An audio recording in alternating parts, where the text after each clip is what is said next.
Hey, what's up you guys? This is Rob from AGayGuyPlays, and today on the rundown, our poster boy has gone centerfold when we take a look at Excalibur Revisited. Now, Excalibur is arguably the most iconic Warframe in game. He's been there even before the very beginning, with his aesthetic roots drawing from one of DE's previous projects. However, with new mechanics, weapons, and other innovations coming in by the truckload, our favorite swordsman definitely began to show his age. So, after a second look, along with a couple edits and tweaks, our poster boy is back in action, and he's packing one big, pulsing sword. So Excalibur is available as one of the 3 starter frames. However, if he wasn't your first pick, you can find Excalibur's blueprint in the market for 35,000 credits, while the rest of his components can be found by killing Ambulus in the Hades assassination mission on Pluto. And while I do suggest constructing him yourself, you can always pick him up pre-built along with a Catalyst and a Warframe slot for only 75 plat.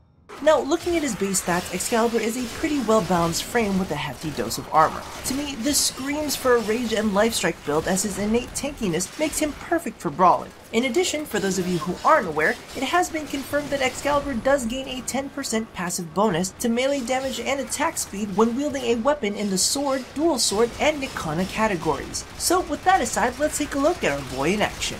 His first ability Slash Dash propels him forward, bouncing from enemy to enemy, dealing damage, knocking down any survivors, and opening them up to ground finishers. Now when this is targeted at an enemy unit, Excalibur will stop at the final enemy he strikes. However, if Slash Dash doesn't target anything, he will merely dash in the direction targeted. Note that this can be aimed upwards just in case you needed a little pseudo super jump action. And if you've got enough distance, you can even chain them together.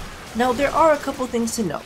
First off, you can totally dash to targets mid-air. Next, Slash Dash's targeting can be a bit wonky and may cause you to slide right by some enemies and attack others. In addition, while this does require line of sight, I have dashed to enemies who ran behind cover while I was mid-dash. And lastly, while this ability's base damage is only 250, in addition to power strength, any mods equipped on your melee weapon will contribute to the damage as well.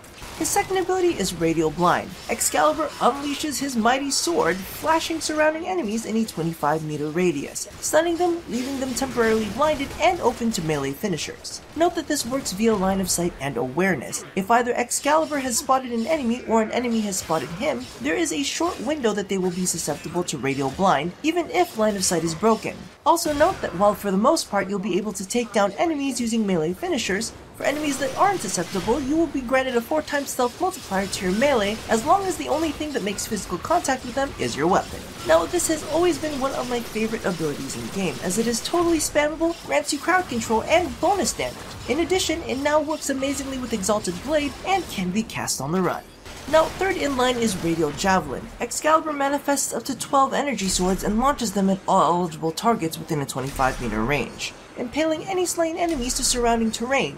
For like decoration purposes, I guess. And anything that you don't kill is momentarily stunned. Now just note that this uses the same type of targeting as Radial Blind, mixing line of sight and awareness, spawning swords close to targeted enemies, allowing you to hit those within the small awareness window, even if they've taken cover. Now honestly, while this is still a pretty solid ability for mid-game, due to the fact that it's IPS based, its effectiveness will drop off in late game. Excalibur's fourth and final ability is Exalted Blade. When this is toggled on, the lights dim as he whips out his long, powerful sword for us to play with. It has a whopping base damage of 250, which alongside power strength mods also benefits him from whatever mods are equipped on your current melee weapon. In addition, any melee attacks made will launch blade waves that pass through enemies and terrain alike, dealing damage to everything in its path within a 40-meter range. Just note that using Slash Dash with EB activated will also create blade waves. Exalted Blade also auto-blocks all incoming damage from the front, allowing you to safely get up close and personal for a little bit of penetration. Now, there are a couple things to note. First off, this does come with its own stance. Its jump attacks will knock enemies back, and its slide attack finishes with a mini Radial Blind within approximately 5-meter radius. Just note that this version does not leave enemies open to finishers, but will give you the melee stealth multiplier. So all in all, I think the rework is beautiful. Everything feels like it's been done with real intention. They wanted Excalibur to be the iconic swordsman of Warframe, and they definitely did just that. From the armor boost making him feasible for rage builds, to the way both Slash Dash and Exalted Blade adopt your melee weapons elemental combos, allowing them to be effective on any faction you face. Even the way Exalted Blade's slide attack blind and his radial blind don't quite overlap is extremely nuanced. While Exalted Blade's slide will allow you to engage targets and give you a damage boost via self modifiers, it still doesn't make radial blind redundant, as it has a limited range and doesn't open enemies up to finishers the way the actual ability does. And even though they didn't really do anything with Radial Javelin, it's literally his only offensive radial ability, as the rest of his abilities strike in a line. Personally, I think he is a fantastic frame that's good straight out of the gate, and can become absolutely amazing in the hands of a skilled player who knows how to mod. And while I think they did a fantastic job on the rework, there is one thing they clearly forgot to upgrade. Because frankly, someone who's been slash dashing and super jumping since the very beginning really shouldn't have a pancake booty.